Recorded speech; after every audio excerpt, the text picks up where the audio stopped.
She's travelled south. The first port of call this morning, the Llama Tree Gardens at Farnham on the Dorset-Wiltshire border. Then it was a flying visit, literally, to the Compton Abbas airfield.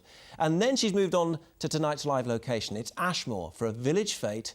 And I think it's got a bit of a midsummer twist, really, hasn't it, Sally? What's all this about, then?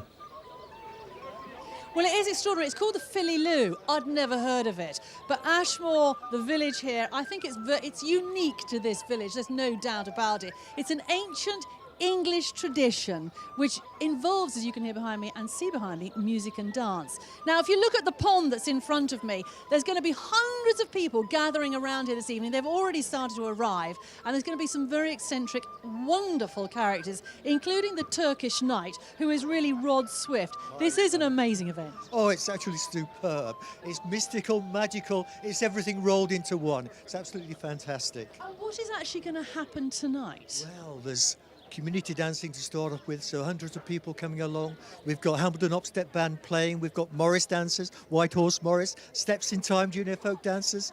It's so much fun, it's excellent. You've got a horn dance as well, and I just want to bring in David Pritchard here, because these antlers are going to be part of the dance tonight. I mean, is it a bit like a Morris dance? A bit like a Morris dance, but much more important than a Morris dance. This is horn dance. This is much more important than Morris dancing. Yeah, and it's fun, isn't it? It's great fun, absolutely marvellous. It's wonderful, isn't it? And why do we call it the Filly Loo, Rod? There's many interesting suppositions about that. My favourite one is romantic, mysterious, is that there's a white, ghostly woman parades round the village every now and again. She's known as the Maid of the Water. Translate that to French, and it's La Filly Loo. Oh, yeah, yeah, I like it. I like it. How long have you been doing this? Oh, over 25 years now. I'll get it right one day.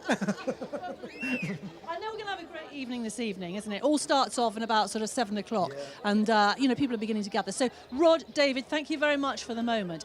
Now, as Tony was just saying, my day started at the Llama Tree Gardens this morning, open to the public, but every July for the last 20-odd years, there's been a fabulous music festival there with the likes of Van Morrison and Jules Holland and his orchestra. I started there this morning with music playing in the background once again.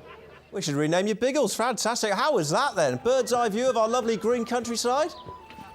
It was the most exhilarating experience I think I've ever had, Tony. It was not just being in an open cockpit, which was, I know it's obvious, but it's a bit weird when you're up there, but it was the smells of the countryside. At one stage, I smelt smoke and got worried until Amanda said to me, you know there's a bonfire beneath us, don't you? Well, you know what? I was very impressed watching that, and so are many of our viewers. We got a great picture of you. I think you're going to want to frame this one. Joy, Jack and Roy in Wimborne sent this one in. You're posing with the tiger moth. Looks excellent. And another one, you've had a great crew out with you all week. And here's our cameraman, Andy, and he's taking a picture, or filming you, as you look like you're about to make an absolutely perfect landing. It's lovely. Well, I've got Andy actually behind my camera, which I'm talking to at the moment. Look, Tony, I don't know whether you can see, but this is my certificate, all right, for actually, it can go towards my private pilot's licence if I wanted it to. How amazing is that? And I'm just going to tell you one quick thing about that plane, is it has been filmed just recently in a new Hollywood film due out next week with some mega stars. I'm not allowed to talk about it, but I am allowed to tell you that, OK? So watch out for that.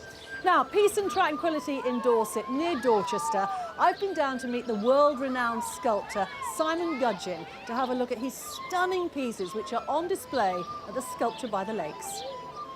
Lovely man, worth taking a picnic down there and enjoying the sculpture. Nick Crump is with me. He's the man responsible for the music tonight. Is it traditional? Yes, it is traditional, and it's not just me, it's the band as well, Hambledon Upstep Band, and we've been doing it for over 25 years. It's an extraordinary event. It is unique, isn't it? It is our favourite event of the year. It's such a nice atmosphere, and it's good community do, and everyone enjoys themselves. And you write some of the music, I understand? I write some music for the band and for the dancers too, yeah. And how long have you been involved? Since the beginning? Probably about 26, 27 years, something like that. Everybody seems to have been involved for that long. You know, you just sort of stay, don't you? Yes, that's right. Well, we have to wonder what will happen when we're no longer here. Nick, good luck tonight. Thank you very much. I just want to talk to Ella here, because Ella was one of the dancers. Can I just say you look magnificent? Did you make the costume? Is it a special costume? Yeah, but actually Penny made it for me. She makes all of them. And who's Penny? The This is Penny. This is Penny. But is it in a what sort of style is it, Penny? It's a Regency style costume because it's just such a nice, light, airy costume for children to wear, and it always looks smart, and it goes with our dances, which are all traditional English. And you're going to have fun tonight, are you? Yeah. I bet you are. Thank you very much for dancing for us, and thanks very much, Nick. All right, Alexis has been with me all week. She's here once again, and I've just got to say, Alexis, I haven't seen the rain since we started our journey, which has really been tremendous. It certainly has, Sally. Yes, we did have 1 or 2 showers today, but let's take a look at the satellite picture from earlier on.